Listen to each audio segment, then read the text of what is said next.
Hello everybody and welcome to episode 17 of my FIFA 21 Career Mode Challenge with Southampton. We have got a big season coming up as we push for the top four as well as trying to compete in the Europa League. Therefore it is important that we get off to a fast start, and that is exactly what I'm looking to do in this episode. Hopefully, with the right signings and cutting out silly mistakes that we made in previous games, we should be able to establish ourselves as a real contender for the title, as well as a force in the European game. If you're looking forward to the season as much as me, then make sure you subscribe to the channel and chuck the video a like to show your support. First things first then, we're trying to clear out a lot of the dead wood, as you can see from these players. Some of them out on loan, but most of them transfers. I have got rid of a few other players as well so far. However, may have cut ourselves a little bit thin, but we're trying to get some signings in before the transfer deadline day.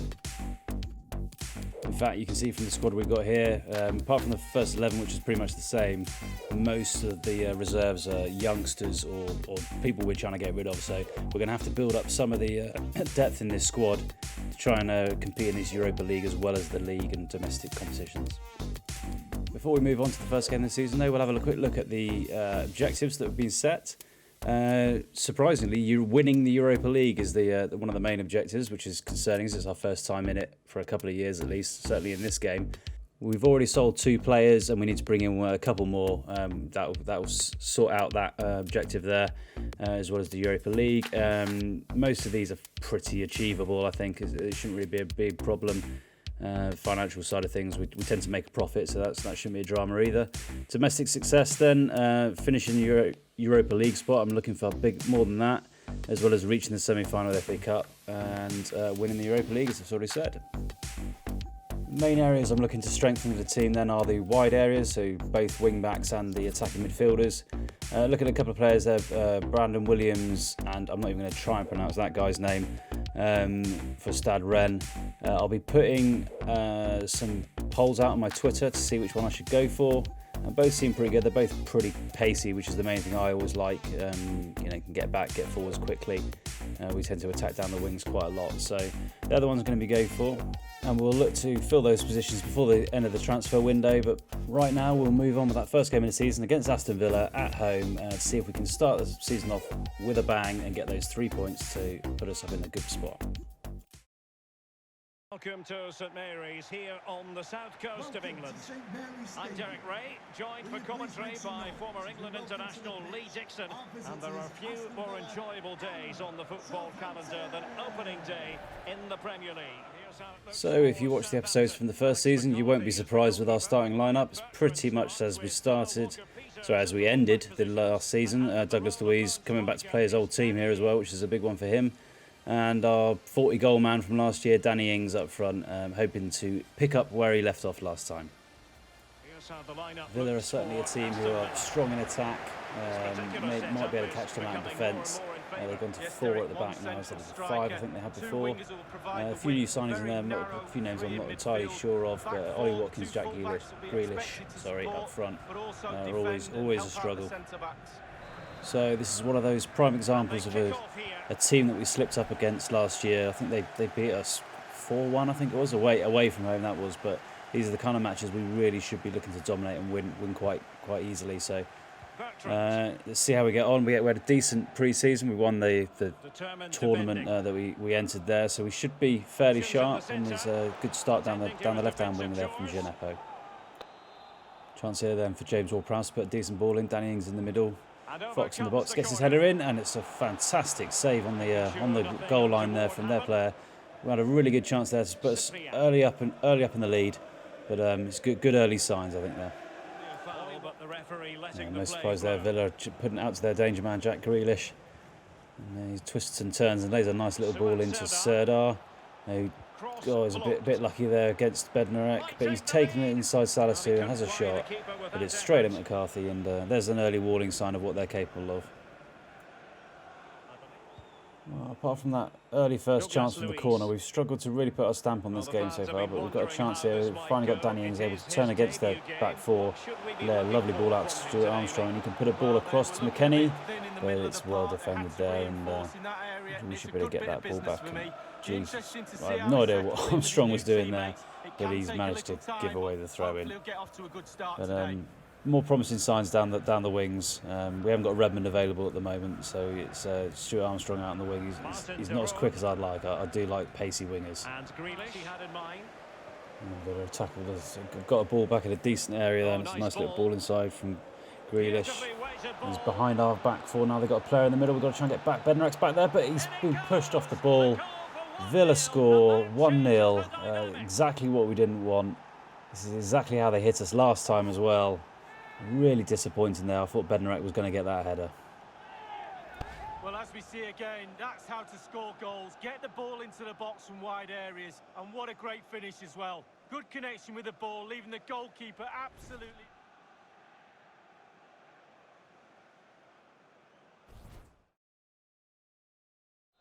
Well, I said in the intro that I'd want some to cut out some of those silly mistakes, and we've gone and done it again. 1-0 down at home against a pretty poor team. I'm going to really have to pull it out of the bag now and try and get back into this game as soon as possible. But we have not started playing yet, so try and keep the ball a bit better now and create some chances. So another good chance to put a ball in the box, but they get a decent header away this time. Danny Ings couldn't get onto that ball, but they've only got one player up, so we've collected the ball again, made it inside to Walker Peters. You can play a nice little ball to Genepo. Yeah, nice little ball across, straight to Danny Ings. Oh, absolutely blasts it from the edge of the box. Does exactly what he does. He's picked up where he was last year. First goal of the season for Danny Ings, 1-1, and we're back in this game. Well, let's look at this again. We've all hit these in training. First time, bang in the back of the net. Look at the calmness of it. Technique, brilliant.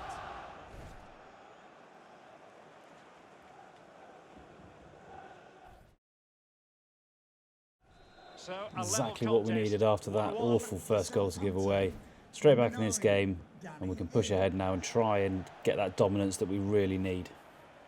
Jack Grealish. It's Douglas Luiz. It's a fantastic challenge there. That's exactly what I bought him for last season. It's a nice little ball out to McKennie again, working our way down those wings again. Genepo has a chance to put the ball across, and it's straight. Oh, their defender just got there a little bit before our player there. James Ward-Prowse can recycle that ball, lays it into McKennie. He has a go, and it's a pretty weak shot. But another ball in straight into McKennie. He can lay it into Douglas Luiz, who has a go, and he puts it in the bottom corner against his old club. Fantastic finish. I must admit, I thought that was offside, but they haven't given it. And I think the keeper's going to be disappointed with that. But it's a fantastic way to turn this game around. 2-1 to Southampton. And just before half-time as well, I think that was. Yeah, not a great performance there from their keeper. They've got the noses in front. They're in the lead. Well done. So there we have it. Great goal to score there just before half-time. And we try and hold this now until we can get a minute at the break, and then maybe we'll make some changes and start to freshen things up a little bit. Villa taking it straight down the other end, and we managed to block off the cross, but he's weaving his way inside the box. He daren't stick a challenge in, because he just knows he's going to go down. Oh, and he puts the ball in, he's got to get rid of it, and Bednarek ducked it for some reason. Their player didn't go for it, but thankfully we managed to get it clear. And that's moving into the added time part now. Just trying to stop these balls from coming in. That's a pretty weak effort there, so that should be it now. We can probably hold on to this ball now. And hopefully we shouldn't give any more chances away before the first half finishes. We might even be able to break ourselves here, but Stuart Armstrong pushed off the ball there, but it's in the right end area of the pitch. And the referee blows for forfeit for half-time. 2-1 to Southampton, and not the best performance. We can only get better, I think.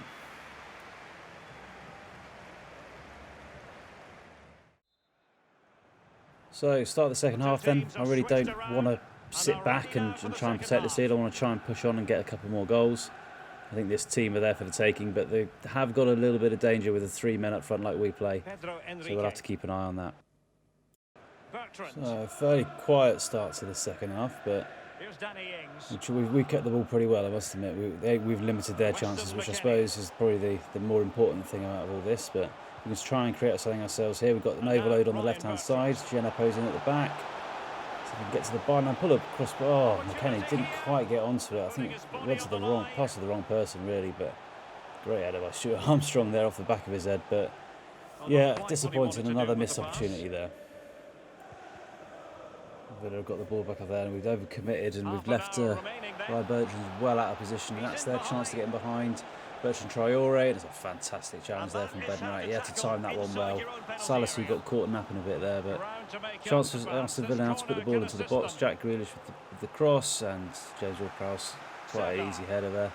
We've just got to try and close this ball back down before they can recycle and put another cross in. Kyle Walker-Peters is about 5'2", but manages to get the header away, and it falls, and it's a snapshot from Ollie Watkins, and it's saved by McCarthy. A little bit of pressure there from Villa, but we managed to weather that storm pretty well. We've brought a couple of fresh faces on. Nathan Teller is out on the ball now. On the ball now. We managed to get a free kick there, but I'm not entirely sure I'm going to keep Teller. I must admit he's got a lot to prove, and he might be another one to go. Well, we've really defended well so far, I must admit. It's 70 minutes gone.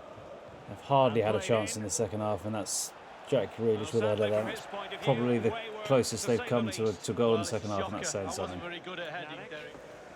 Hopefully now in these last 20 minutes we should find some gaps now that Villa can start leaving. Yet there's one straight away. Danny Ings pulls inside, has a go from the house, bends it around the keeper and hits the upright. Fantastic effort there from Danny Ings. That's what you can do. Give him that one chance and he has a go. But another great little pass there. Jenapo has a go now, and it's a single save. But good couple of efforts there, and we were unlucky there not to take a 3-1 lead. And there's another chance to hit him down that right-hand side. Another nice ball from Teller. Walker-Peters puts an early ball in. Danny Ings don't quite know how he didn't get ahead on that one. It's seemed to defy the law of physics there, but James Ward-Prowse, I thought he was going to run towards the ball there, but he just completely ran the other way. It would have been a nice opportunity as well.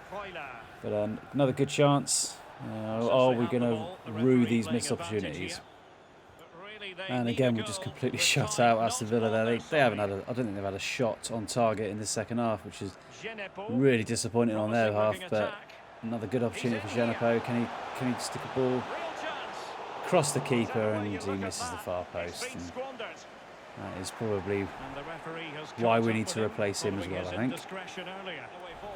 So as we move into stoppage time at the end of the second half, we're just going to try and keep the ball down this end of the pitch, and another nice little ball. So Douglas Luiz has a chance to have a second goal against his old club, but maybe we should have taken that one into the corner or something, because now Villa have got a chance to break, and they've got men over on this side. Ryan Bertrand has to get back and see if he can get that tackle in. A rash sliding challenge there, but it's turned him around at least, and we've got our players back in position now. So I think we just need to get this ball.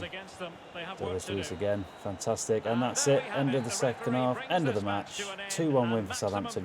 Good start to the season. Not a great performance, but a good result, and will make us winning start. He never disappoints me when I watch him. He's just too good. Well, very little point looking at that league table after one game, but it's put us in the top 5, pretty much where we were last season. We're getting used to seeing us there, but it's a good start and a good way to push on towards that top 4 positions. So looking at the calendar where we're going to come back, we'll either come back for that Wolves away game just before the end of the transfer window if there's plenty of action going on. If not, we'll probably come back for either the Burnley or Fulham game. So trying to move a little bit quicker this season at the early stages until we get into those Europa League games. Well, thank you very much for watching, and if you did enjoy it, then as I said before, please make sure you like and subscribe to my channel. It really helps me in the algorithm. And hopefully then I can start getting seen by more and more people, and we can make more and more content. Hope you all have a fantastic week, and I'll see you all in the next video.